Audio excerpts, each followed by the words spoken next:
It's the penis of God, Chief. Barry Gibb has the penis of God. That's what you told me. I just take your word for it. Barry Gibb is a beautiful man, and he's got that octave range. You cannot I heard he can deny fly. it. He was Sergeant Pepper. He was Sergeant Pepper. I heard he plays the trumpet and he can fly. He does, because he's freaking Barry Gibb. He can do no wrong. Barry Gibb and Michael McDonald in a super band. That's what we need. And his balls have sideburns. It'd be like Staying Alive. Staying Alive, I'm Michael McDonald.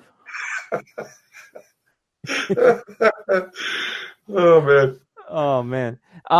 So we do a lot of that. Yes, Mod. So that's the next theater episode. It's coming. We're gonna do another theater episode probably around Valentine's Day.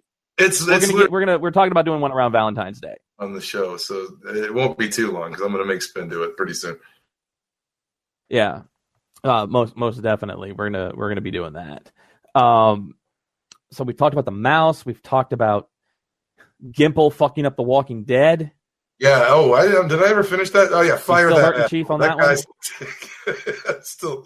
it's still burning in my soul, man. No, I'm saying the comic book's still good. I'm not bashing the comic book. I think Kirkman should be ashamed for selling out to the show like this hard. But for anybody reading the comic book, yeah, it's still fantastic. I love the book. The book's Negan is still alive and well for everybody. Once again, I'll repeat myself. Negan is alive, and he's a good dude. I can't believe how many people I saw on Twitter complaining that they killed the tiger, that they killed Shiva. They're like, "You killed the tiger! How could you kill the tiger?" I did a happy dance and I clapped. I gave it a standing ovation as it died. Chief, tell them why you have a problem with Ezekiel's tiger from The Walking Dead, because that was one of my favorite rants you ever did. You did like a 10-minute rant on how you hate the tiger. I wrote a book on it on Facebook. No, I hated it day one, and you know that the day it showed up in the book. We were both reading the All Out War when Ezekiel came into when he came into The Walking Dead, and I said day one, I hate it. It's the dumbest thing ever because my theory is, well, this is not just theory. It's some facts about tigers. They're solitary animals. They're solitary hunters. They don't live in family groups. And like the African lion, if they would have paired Ezekiel with if Kirkman would have paired Ezekiel with an African lion, I would have said, okay, I can believe that a lion could be fooled into thinking that this clan of people are its pride because they're social animals. And this lion would have protective feelings towards people in that group, I would think. A tiger is not like that. A hungry tiger is going to eat any fucking thing in its vicinity, including the children running around the kingdom and the men and women going about their daily chores. This tiger just walk around. I don't believe a tiger could eat that. They say it ate zombies, whatever people try to say it ate zombies. They do just say in the book that it eats zombies. There's no way a tiger could eat that much rotten meat and stay alive. I don't think there'd be any nutritional value in it. So I've hated the tiger since it first appeared in the book, and I could not wait for it to die. I couldn't wait for it to die in the book, and then, as I said, when they showed it on the show, I gave it a standing ovation as the zombies ate that son of a bitch alive. Jasmine, welcome to the chat, Jasmine. Good to see you. If anybody doesn't know, I know Maud knows Jasmine. Jasmine was on the show The Quest. She was one of the competitors on the show The Quest by our good friends Mark Ordesky and Jane Fleming. So welcome, and she's a former guest on this show as well. Still one of the greatest like RP kind of immersive game shows ever put on TV. I don't know why they never do more of those like that.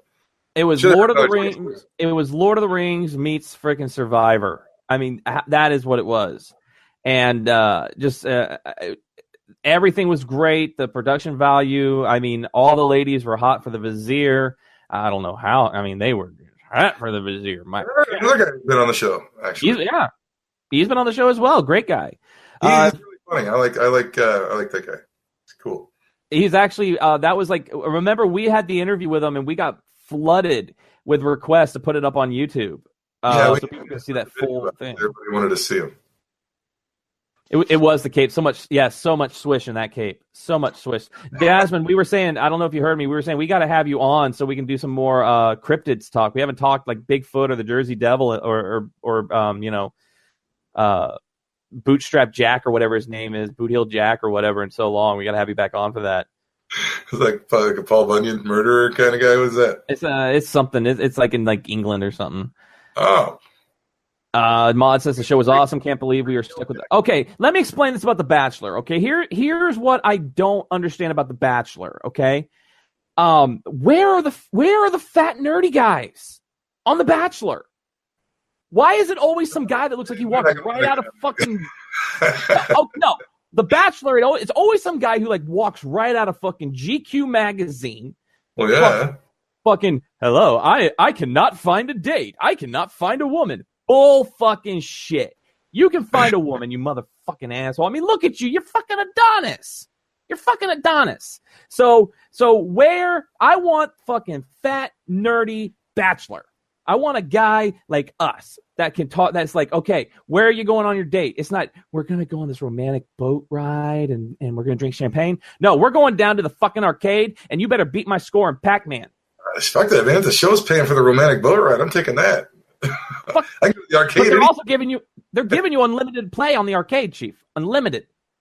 Limited play. I'm telling you, you take advantage of what you can't get when they're going to give you a solid gold boat and like a trip somewhere. You take that. You can go to the arcade anytime. And then it'd be like instead of giving out roses, you could give out like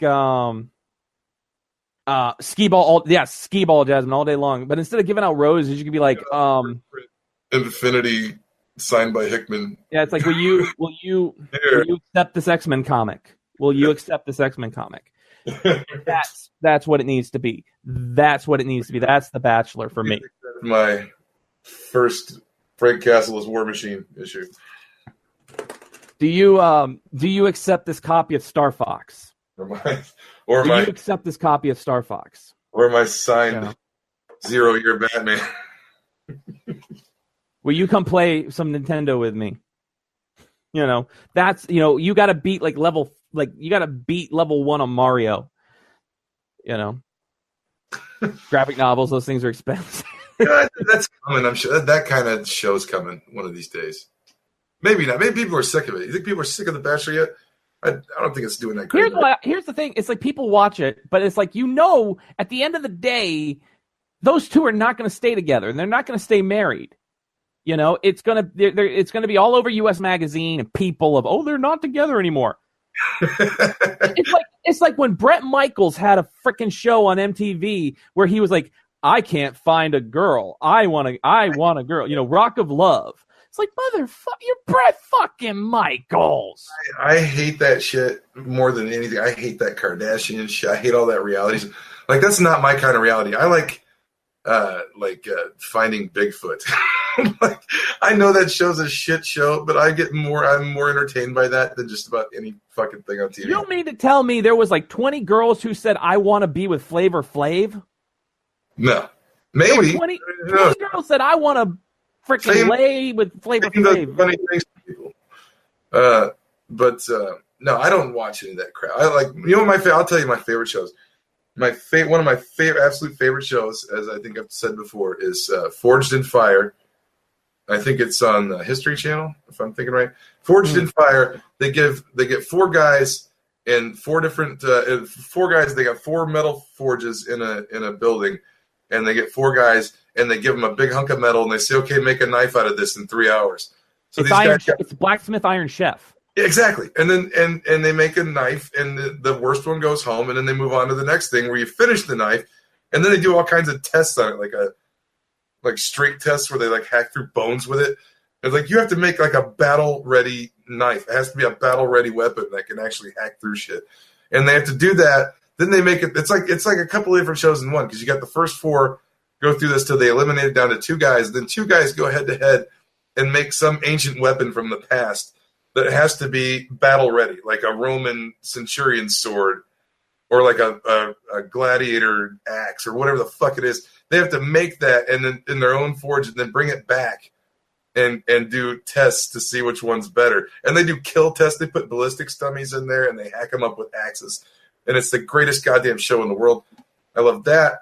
And I love The Curse of Oak Island, where they're, which I've been fascinated with Oak Island since I've been about 10 years old. I read that same Reader's Digest article about Oak Island when I was a kid, and about like the pirate treasure and the possibility of the Knights Templar, and it could be anything. And the Curse of Oak Island is getting great. I recommend it to anybody.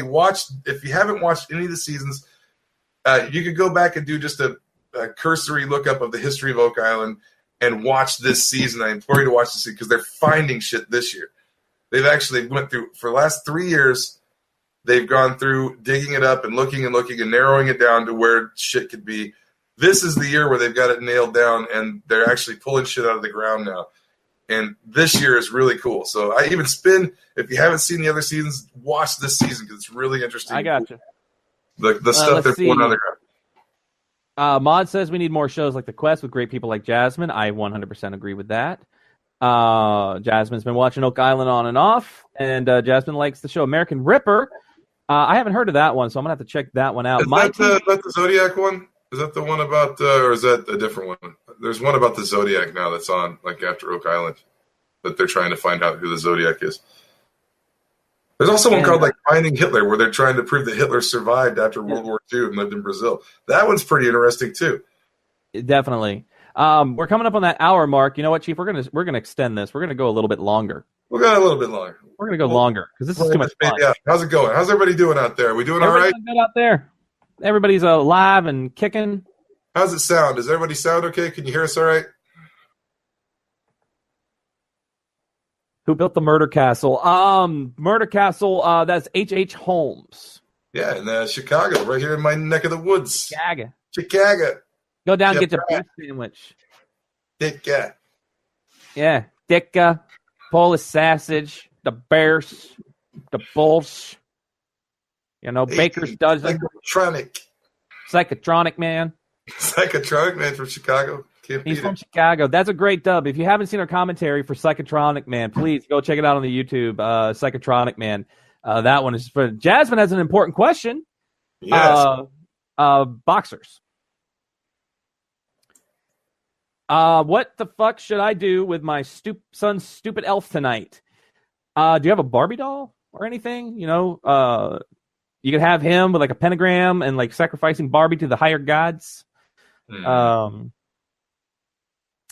all for that. I think most of my ideas are going to traumatize the poor child. Yeah, I hate that elf. I freaking hate the elf on the shelf. That little creepy bastard. You know? Except I don't know. Peek over the edge of his bed, like hang him from his ceiling, so he's like Mission Impossible Tom Cruise, like coming down. He's like like flying over him on the bed. That thing reminds me. Remember the little thing in Cat's Eye? Oh God, yes. Try to suck the life out of Drew Barrymore. You know what? I got a question for you all there in the chat. So, Chief and I, we got our commentaries out, and we're going to be doing commentaries on. Just so you all know, we'll be doing commentaries on Jaws 3 and Jaws: The Revenge. Those are going to be coming out next year. What movies would you like to see us do commentary tracks on? If there's a movie you would like to see us do, one that's accessible, we'd love to hear from you about what movies you would like us to do commentary on. We're also planning to do like Christopher Lambert month. Oh yeah, Greystoke is my number one that I want to do. Razor. I want to do that Druids one. I know, and we're gonna do Beastmaster 3, The Eye of Braxis. Yeah, Mortal Kombat Annihilation. I think he's in that. No, he's in the first one, right? He's in the first one. They replaced him for the second one. Yeah.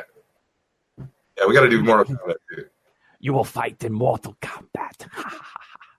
He is very Wiseau-like. You just did that.